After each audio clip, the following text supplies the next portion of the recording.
Opa, beleza, pessoal? É o Lucas Bert do SOC Brasil. Vamos ver se esse ano eu consigo fazer uma cadência aí de vídeos semanais. Então, a ideia é fazer esses vídeos semanais. Não sei ainda ao certo qual o dia específico que eu vou postar. Provavelmente seja na terça, já começou na terça mesmo. Mas cada hora eu vou falar um pouco de alguma coisa, sempre relacionada ao SOC, óbvio. Mas uma hora eu vou falar um pouco de SIEM, uma hora um pouco de processo, e cada hora alguma coisinha do tipo aí. Então, tendo sugestão, coloca no comentário, ou tem N lugares aí que consegue achar o SOC Brasil, no Telegram, no LinkedIn. Então também pode colocar comentário lá. Que aí eu vou pegando essas ideias e posso ir transformando em vídeo para ajudar o pessoal. Hoje eu vou aproveitar para fazer uma apresentação que eu fiz no SOC Brasil, no evento, agora no final do ano de 2020, sobre orientação a objeto em cima do CIEM. Então, como criar a alarmística toda do CIEM em cima de orientação a objeto. Beleza? Então, vamos começar aqui. Então, a ideia aqui... Opa! Aí. A ideia aqui são dividir as regras, ou os casos de uso, ou os alertas, enfim, em três categorias, que são condicionais, as correlacionadas e as comportamentais. Então, até o próprio nome aí dos 3 Cs é para ajudar a decorar. Então, 3 Cs, condicionais, correlacionadas e comportamentais. E o que são essas regras? As condicionais não tem muito segredo. A gente consegue fazer um alerta para um evento. Se for aquele event ID, gera o alerta. Se for o usuário tal, gera o alerta. Então não tem muito segredo. É bem 0-1. A correlacionada já começa a ter mais de um evento nisso daí.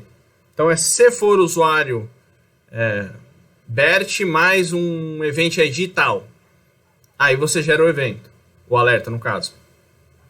Ou se for da ferramenta A mais da ferramenta B, aí gera o alerta. Então tem correlações de um não, né? Senão não era correlação. Mas de 2 ou mais alertas, eventos, logs, enfim, correlaciona esses eventos e aí gera esse alerta condicional. E aí o comportamental são através de thresholds. E esse threshold você pode setar manualmente. Então, quando passar de, gera o alerta. Ou alguma coisa mais automática, que ele vai pegando ali um comportamento e vai gerando aquele threshold conforme o histórico. E aí quando acontecer algo que passe daquele threshold, ou X% daquele threshold, gera o alerta. Então é um comportamento daquilo. Então, a gente pode fazer um IP da Ucrânia. Eu tenho 100 requisições por dia em média. Se em algum momento tiver um pico de 300 requisições, me gera um alerta.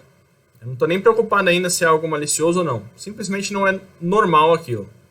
Então, entra no comportamental. Então, condicional, pontual, é um log ou uma condição e acabou.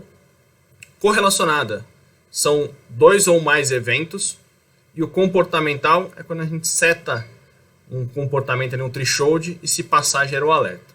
Beleza? Então, são essas 3 categorias que a gente vai trabalhar. E aí aqui tem um exemplo do que é comum fazer nos casos de uso. Então, Event ID 4625, count 10, 1 hora. Então, se bater 10 erros de autenticação em 1 hora, gera o alerta. Normalmente, os casos de uso são feitos em cima dessas condições. Às vezes tem mais 1 ou 2 Event IDs ali. Mas a estrutura segue essa. Então, é um pouco condicional ainda. Você está usando um Event ID por count. Você não chega nem a correlacionar com outro evento. É bem condicional isso daqui. E a nossa ideia com orientação a objeto é trazer para um outro mundo. Então, o que seria esse outro mundo? Em vez de eu colocar o Event ID, eu coloco um Category Out. Count 10, time 1 hora. A diferença entre eles é que um não tem escala e o outro tem. Por que tem escala? Por causa do Category Out. E aí, o que é esse Category Out? E é onde a gente vai entender agora melhor. O Category Out, a gente pode criar um objeto com esse nome, e aí vai variar muito de CIEM para CIEM. Tem um CIEM que vai ter um nome de objeto, alguns vão ter um campo mesmo, category, o outro vai ter de lista, enfim. Depende aí do CIEM, mas vamos focar no conceito do objeto. O nome que vai ser dado aí é o de menos depois. Então tem um objeto chamado Category Out.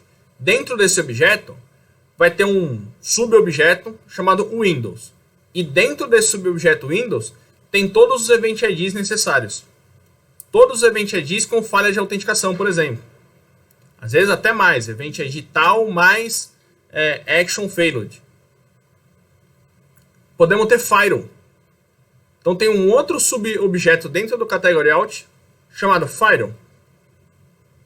E aí dentro dele tem um log de autenticação, que aí depende do fabricante, tudo mais, vai mudar o log. Pode ter do SAP, IBM. Então tudo que for de autenticação, nós colocaremos dentro desse objeto. E aí a partir desse momento, qualquer coisa de autenticação que der 10 counts em 1 hora, o alerta vai ser gerado. Nós saímos do mundo de Windows e começamos a abranger para qualquer coisa que gere log de autenticação na empresa. Gerou log de autenticação, jogou para o CIEM, já era. Colocamos um objeto dentro desse Category Out e acabou. A regra já está sendo, já está feita, criada e já está sendo com aquele log ali, aquela nova solução já está sendo processada naquele caso de uso. Então você não precisa criar um novo caso de uso. Você não precisa ficar criando caso de uso para Windows, para Firewall, para SAP, para Linux. Não. Você cria um caso de uso chamado Brute Force e outros objetos.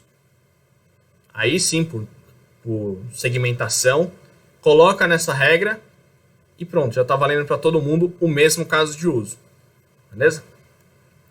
E aí alguns cenários para ficar um pouco mais fácil de entender. Nós temos uma regra de scan. Então, se eu tenho um IP exposto para a internet, toda hora vai ter scan.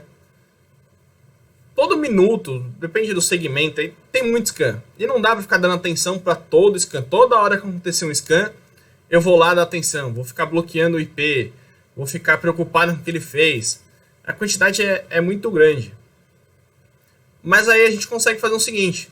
Vamos criar uma regra de scan somente para ela popular uma lista ou um outro objeto. Vou colocar um objeto, que seria o caso de uso scan. Ele não gera um alerta para o SOC. Só que quando ele deu match nele, ele vai pegar esse IP que deu o match e colocar dentro de um objeto chamado IP suspeito. E aí pode ser uma lista, vou usar a lista aqui que é a mais comum. E aí essa lista de IP suspeito está atrelada a um outro caso de uso, que é a exploração web. Então quer dizer, gerou um scan, eu não quero ver. Mas se ele gerou um scan e aí ele fez uma exploração web, aí eu quero ver. Porque pode ser que ele tenha achado alguma coisa nesse meio caminho. Ele gerou um scan e descobriu alguma vulnerabilidade, alguma porta, alguma coisinha ali, e está tentando explorar agora. Então eu fiz um filtro ali. Eu criei um alerta para ele tomar uma ação e servir de insumo para um outro alerta. Que aí sim, esse outro alerta eu quero que seja alarmado para o SOC. E aí, a hora que o SOC entrar, ele vai entender que já foi feito um scan e agora o cara está tentando fazer essa exploração. Um outro caso, Brute Force. Quando gerar o Brute Force, esse usuário que gerou o alerta, ele é colocado dentro de uma lista de usuário suspeito. Então, gerou o Brute Force, o usuário entra nessa lista. E se daqui a 1 hora, 30 minutos, alguma coisa do tipo, ele conseguir uma autenticação com sucesso, a gente pode considerar que o Brute Force foi com sucesso. Diferente do ele ficar tentando diversas vezes e não conseguir. Enquanto isso, o SOC pode estar fazendo análise, pode estar tomando ação e tudo mais. Só que se ele conseguir a autenticação, gera um outro alerta. E aí na investigação nós vamos entender se foi alguma coisa realmente maliciosa ou se foi alguma manutenção na empresa, alguma coisa pontual ali que justifique essa ação. Mas nós já temos um caso de brute force e aí ele conseguiu a autenticação em seguida. Então, quer dizer, pode ter sido um brute force com sucesso. Então a gente cria um caso de uso que vai ser alertado para o SOC, mas ele alimenta um objeto que alimenta um outro caso de uso que também é alertado para o SOC. Caso de broadcast. O broadcast por si só, tem hora que faz sentido, tem hora que não.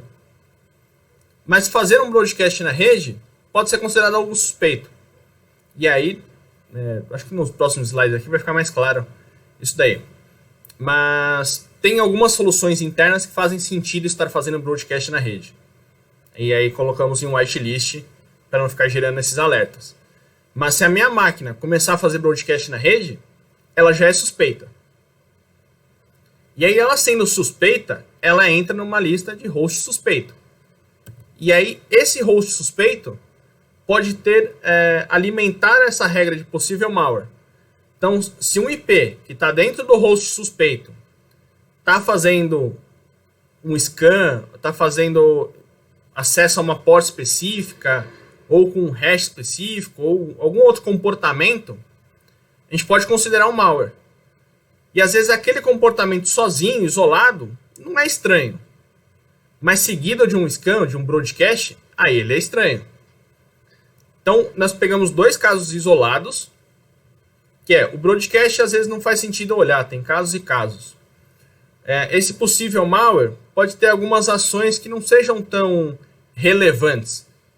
Mas a partir do momento que eu tenho um broadcast e eu tenho essa ação, aí sim faz sentido eu olhar. E aí esse objeto no meio, que seria esse host suspeito, que ajuda a fazer o link entre um alerta e outro. Beleza? Esse é um cenário mais básico de orientação a objeto. Aí, agora a gente vai evoluir um pouquinho mais. Alteração no AD. A alteração no AD por si só é algo rotineiro. A gente pode considerar algo do dia a dia ali. Tem algumas equipes na empresa que vão fazer alteração no AD diversas vezes durante o dia. E aí nós podemos colocar, beleza, eu quero ver quando for alteração no AD em algum grupo de admin, em algum grupo com alto privilégio e tudo mais. Então nós vamos ter um alerta ou um objeto, enfim, com alteração de AD, aí pode ser tudo que eu considere importante olhar. Eu coloco dentro desse objeto de alteração no AD. Mais um outro objeto falando quais são os meus grupos privilegiados e tudo mais. E aí também posso colocar que eu quero ver essa alteração no AD quando for de um grupo privilegiado, mas não for gestão de acesso. Então, quer dizer, eu considero que gestão de acesso vai mexer N vezes durante o dia num grupo de admin. Mas se for alguém de outro time que conseguiu fazer isso, aí não, aí eu quero ver. Aí para mim isso é algo que fugiu do padrão ali e é suspeita essa mudança. E aí eu crio um alerta de ação suspeita. Então nós temos um objeto de alteração no AD, nós temos um objeto de quais são os grupos de admin, nós temos um objeto falando quem são os usuários de gestão de acesso, e aí juntando esses objetos, nós temos ação suspeita. Então o alerta é de ação suspeita. E para ele ser gerado ali, ser alarmado, ele tem 3 objetos por trás. E aí você pode fazer algumas automações, que nem grupo de gestão de acesso. Você consegue fazer alguns outros vínculos para ele se retroalimentar. Quando alguém sair ou entrar no grupo do AD, automaticamente esse objeto já é atualizado. Ou manualmente, uma vez por semana você vai lá e atualiza, uma vez por mês, enfim. São formas que você tem de ir atualizando esse grupo de gestão de acesso. Até tá um pouco aqui. Esse objeto que eu comentei de fazer essa atualização automática seria esse novo objeto ali. Então todo mundo tem um grupo lá de gestão de acesso. Todo mundo que entrar nesse grupo, esse objeto atualização GA vai popular dentro desse gestão de acesso. Quando alguém for removido desse grupo, ele vem dentro desse objeto e remove o usuário. Então, automaticamente, ele vai pegar os logs do AD e retroalimentar esse objeto conforme está lá espelhado no AD. E aí vem um terceiro cenário um pouquinho mais complexo. Tem o Brute Force. Esse Brute Force preencheu ali os usuários da lista de usuário suspeito, que serve de insumo para um Brute Force com sucesso. E nós temos um usuário de serviço que eu não quero ver, porque é comum acontecer isso, ou tem alguma coisa na minha rede que não tem nexo eu olhar um usuário de serviço, por exemplo. Tem N fatores aí, foi só um exemplo. Tem hora que vai fazer sentido, tem hora que não. Enfim. O usuário de serviço vai ser populado dentro de um outro objeto chamado usuário confiável. Então eu confio naquele usuário de serviço. Logo, ele não quero que ele entre no Brute Force. Então, automaticamente, a hora que ele está como whitelist do Brute Force, ele não bate no Brute Force. Ele não batendo no Brute Force, ele não entra como usuário suspeito. Então, nós temos um caso que alimenta um outro objeto que entra como um whitelist de um outro objeto. Então começa a gerar uma teia, isso começa a ficar meio complexo para quem está começando. Mas depois que você começa a entender, você vai ver que é o melhor cenário para trabalhar. E aí nós vamos um pouquinho mais além ainda. Nós vamos ter o caso de broadcast, que ele vai alimentar o host suspeito, que vai alimentar um possível malware. E aí, quando tiver um broadcast com um usuário de serviço, ou com um usuário que esteja considerado confiável, eu vou lá nessa lista de usuário confiável e removo ele. Porque eu estou falando, ele é confiável, mas ele está fazendo broadcast, então quer dizer, tem alguma coisa suspeita. O broadcast vai lá e remove ele de confiável. E a partir do momento que ele removeu de confiável, agora se ele fizer um brute force, ele vai ser pego pela regra de brute force. E aí ele gera todo o ciclo ali do brute force. E aí quando a gente começa a olhar isso daqui, começa a ficar muito complexo e tudo mais. Mas isso, em questão de escala, gente, é muito melhor. Amanhã entrou um usuário novo. Você não precisa ir em todas as regras e colocar esse usuário como confiável. Você vem nesse objeto de confiável e adiciona o cara. Adiciona o usuário de serviço, adiciona o usuário de alto privilégio, enfim, algum usuário que seja confiável. E a partir do momento que ele está ali, ele retroalimenta um monte de outras regras. Então, quando você entende como é que funciona, como que está configurado essa orientação objeto dentro do CIEM, quais são as regras que dependem e não dependem daqueles objetos, você começa a ver que é muito mais fácil de administrar. É só você entender aonde estão aqueles objetos e ir lá em um lugar só e configurar aquilo lá, tanto adicionando quanto removendo algo. Beleza? Então o CIEM acaba sendo uma gigante teia. Então ele é uma teia cheia de objetos que eles se interligam, se comunicam e tudo mais. Então tem vários pontinhos nessa teia que estão conversando um com o outro. E a partir do momento que você vai lá e remove um objeto, vai lá e dá um disable em um objeto, exclui, ou enfim, edita, esse objeto pode estar não linkado a nada. Então se a gente olhar aqui, ele rompeu um traço da teia que não tem um alerta envolvendo esse objeto. Ele está lá, às vezes, por caso você queira usar, ou foi descontinuado no meio do caminho e tudo mais. Vai ter outros casos que você vai dar um disable e ele vai impedir, sim, um outro alerta de continuar com o seu bom funcionamento. Então, nesse caso, a gente consegue ver que, a partir do momento que você foi lá e deu um disable naquele objeto, ele parou de alimentar um outro objeto. Então ele pode ter parado de popular uma lista, ou de remover uma lista, ou de usar de insumo para aquele outro alerta. E aí você começa a mexer na cadeia. E você pode ter grandes impactos. Então quando você pega um CIEM que já tem toda essa teia programada e tudo mais, é bom entender exatamente como é que funciona. Porque a partir do momento que você vai lá e dá um disable num objeto, isso pode ser um alerta, pode ser uma lookup, uma lista, enfim, depende do CIEM, você pode estar impactando N outros alertas. Então já teve caso de eu ver o pessoal, parou de alertar um caso de possível malware. E aí você entender que eles tinham desabilitado a regra uma lookup uma semana atrás, ou 2 semanas atrás, porque não entenderam o que era, falaram, não faz sentido. Aí foram lá e excluíram.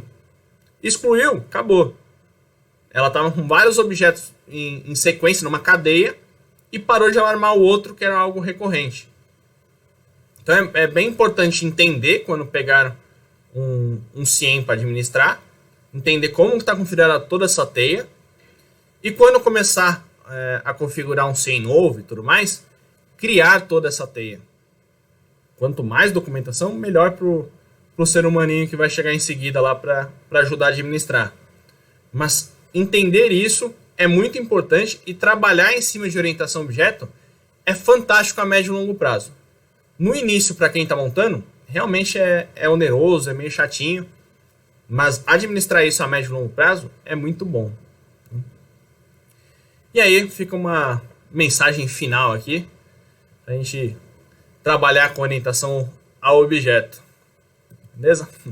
Então essa foi uma apresentação que acabei fazendo no evento de final de ano do SOC Brasil, para dar uma ideia de CIEM, que eu vejo que muita gente acaba trabalhando um tempo com CIEM, já às vezes até um bom tempo, mas fica muito apegado àquelas regras condicionais, desabilita todas as regras do CIEM e começa a criar a regra do zero. Pô, gente, o CIEM é muito caro. E ele é muito caro porque existe uma inteligência gigante por trás. Não foi uma pessoa fazendo um caso de uso. Foram uma equipe com X analistas, X engenheiros e gente graduada e tudo mais, para chegar na conclusão de como fazer aqueles casos de uso, como fazer aquela orientação objeto e tudo mais. Então, se você pega o CIEM, dá um disable em todas as regras e começa do zero, você jogou muito dinheiro fora. Você está perdendo toda a inteligência que já veio direto com ele. E caso você pegue algum que esteja muito cru e você tenha que criar, começa já com orientação objeto. Começa a pegar algumas coisas que você fala, putz, isso daqui eu vou usar várias vezes, transforma no objeto. E aí você começa a criar as regras em cima daquele objeto. Você consegue abranger muito mais coisa e começa a ganhar escala muito mais rápido. Beleza? Então essa foi o primeiro vídeo aqui. Espero eu conseguir o ano inteiro ficar colocando vídeo semanal. Espero que tenham gostado também. E aí coloca nos comentários aqui embaixo que eu vou lendo todos e vendo como melhorar nos próximos e assuntos para trazer e tudo mais. Beleza, pessoal? Então valeu. Bom dia a todos.